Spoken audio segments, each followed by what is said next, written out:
Sinimulan na ng Senado ang imbestigasyon tungkol sa nangyaring pamamaril sa eskwelahan sa Tacloban noong nakaraang linggo. Yan ang umaarangkadang balita ni Angela Babad. Kung pwede, pababaan yung edad na pwedeng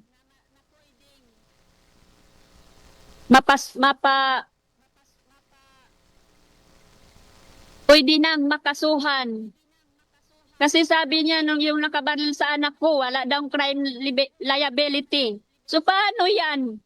Isa sa, ano lang yan, sa bahay Pag-asa? Eh yung bata na yan, nakamatay yan eh, nakamatay yan.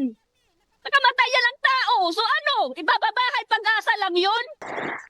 Hustisya at pagbabago sa batas. Ito ang emosyonal na hiling ng ina ng isa sa mga biktima ng pamamaril sa Tacloban. Sa pagdinig, lumabas na pwersahang nakuha ng suspect na si alias Nash ang armas ng kanyang tiyahin na isang pulis.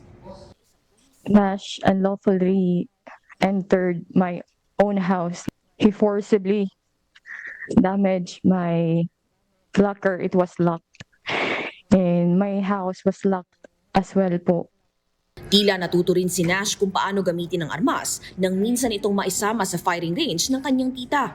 Bagay na dahil umano sa kagustuhan nitong maging pulis. Pero ang mas nakababahala, ang paglaganap ng nihilistic violent extremism kung saan ginagamit ng mga adult groomer ang internet para hikayatin sa karahasan ang kabataan.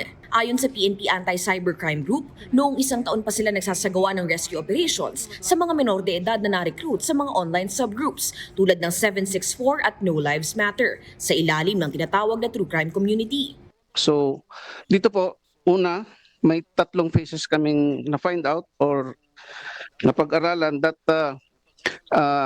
children who are interested in online gamings, ang una po ay nagkakakilala, they enter into a group kung saan naglalaro lang muna.